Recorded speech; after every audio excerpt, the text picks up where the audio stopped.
What's going on? What's your name? Hey, buddy, I'm JB. How you doing? Can I talk about some of your products here? Absolutely. That's cool. So what do you do at the... So I run Titan Powder Coat, our sister company to Scotts Hotrods. Okay. All right, cool. Can we talk about it? Sure, let's go. Sweet.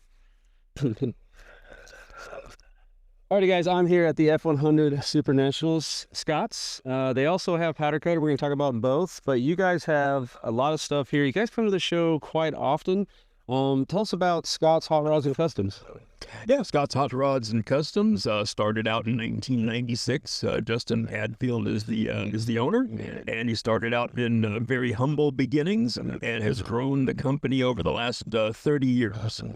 We have a very sizable footprint here in Knoxville, Tennessee. Originally, we were out of Southern California, and moving out to this area was probably the best move for the company. When was that?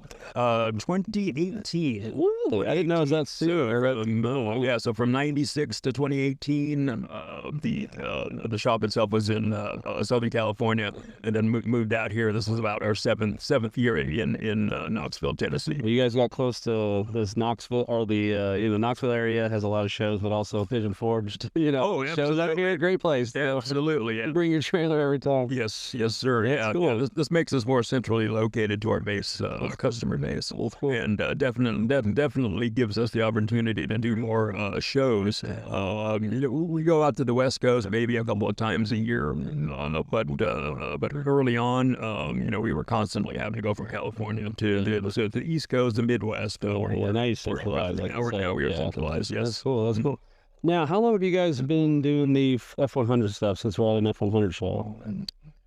Oh gosh, I'm going to say probably over the past 15, 20 years. So, Yeah. You start out with the 50s stuff and then go up from there. Actually, the way it started out was, back in '96, there weren't very many aftermarket suspension upgrades to speak of. Back in those days, the normal thing to do was go to a salvage yard, cut off a Mustang 2 front end, Crown Vic front end. Just something that was not a straight axle or leaf springs. And during that time, Justin had seen that there was definitely a void in the market for something that was more specific to the vehicle. And rather than going the Mustang 2 route, because that's basically what you see in the market right now. It's very heavy and with a Mustang 2 derivative. He decided that he was just going to go clean out the sheet and design an actual independent front suspension that was not anywhere near related to Mustang. Yeah, and then from there, just kind of springboarded to chassis. We're still a full service hot rod shop, so we still do full ground up builds, from bare chassis. I've been to your shop. It's impressive. Yeah. It really is. What do you do for the company? I drive the truck. He drives the truck. I do all the shows. Yeah. I was working for a couple other companies, been in the business for a long time. Me and Justin had talked, and I come to work for him about 5-6 years ago. Yeah. And he always wanted a big truck. He wanted a semi. So when I come to work for him, I've been driving for 40 years. Mm-hmm. So we built this Peterbilt that we drive all over the country with the race trailer, and I go in, set everything up. These guys come in, do the sales part. Yeah. I just kind of stand around and look pretty. Yeah, you just have fun. And talk to folks. I mean, that's cool. I've never been one of those people that were afraid to talk. And most of the people that are at these shows know who I am. I've been doing it for years. That's I've been awesome. coming to the F100 shows since I was like 18 years old. Cool. So I mean, He's 32 now. yeah. Well, You look great for 28. What is it called? Those people that hung out with the rock band on the roadies. Yeah, group or something like that. Yeah, the group. Yeah, you're just a paid groupie. That's awesome, man. Yeah, that's it. That's awesome. So there's Scotts, but there's also they do powder coating. Yeah. What's up with that? Titan? JB, I'm over Titan Powder Coat. Yeah. This is actually our sister company, Yeah. to Scotts.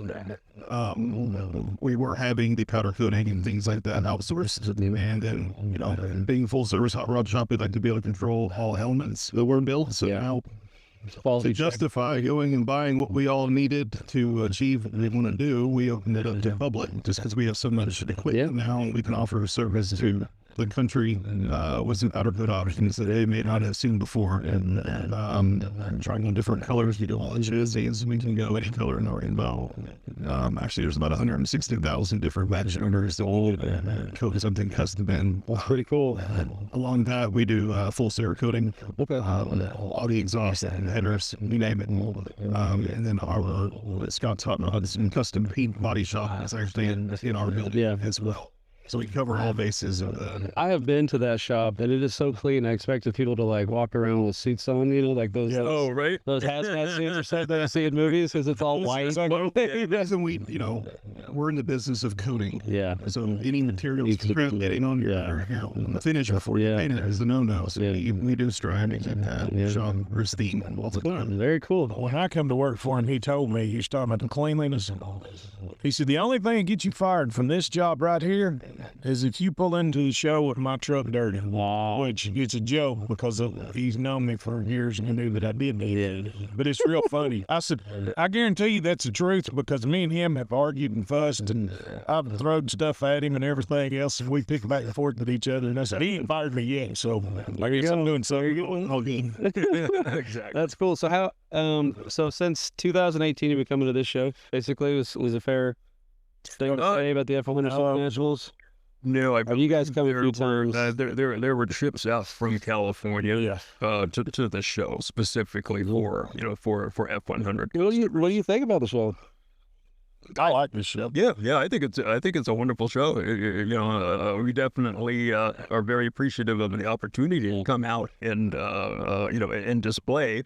And this year being the title sponsor for the show. I was gonna say, a few years at least. Yeah, exactly. It's that too because we get a lot. This is our local show, so there's a lot of guys and ladies here that are doing custom builds with our products on them that can showcase them here because we are You're local. They come to our open house that we have every year. So we got a lot of people that are local that come by here and, hey man, we really appreciate the open house. If you get a chance, you need to come to it. It's in May every year. First week of May. First week of May every year, and everybody can come to it. We have barbecue and we feed everybody, and it doesn't cost anything. Really cool cars, and so I mean, it's it just gives you a chance to walk around and look at everything. Like with all of our with our blue F100. We have. Oh, that's nice. Yeah, it's on your shirt. Yeah, it's on the shirt. So I think that's awesome. That was that kind of threw us into a whole different level when we come into these shows. Used to, we were just a vendor. Now it's like, oh, those are the guys that built the, we were F100. F100. There's a lot more to come. Oh yeah. Yes, we definitely have more. Is from the enthusiast, the F100 Ford truck enthusiast compared, because you guys make stuff for a lot of different makes, models, and stuff like that. Everything from 1925 to the mid-90s. Nice. So how's the F100 demographic? Pretty cool people. They a little picky or no? It's a strong following. To be sure of. There's definitely still a lot of interest in F100s. Obviously the later years are starting to pick up more and more as supply and demand will change for the earlier F100. Looks like long bed is These long bed guys are rising up. Yeah. They want to have the 8-foot bed. Like used to the Chevrolet, the square bodies dominated the truck class for a long time.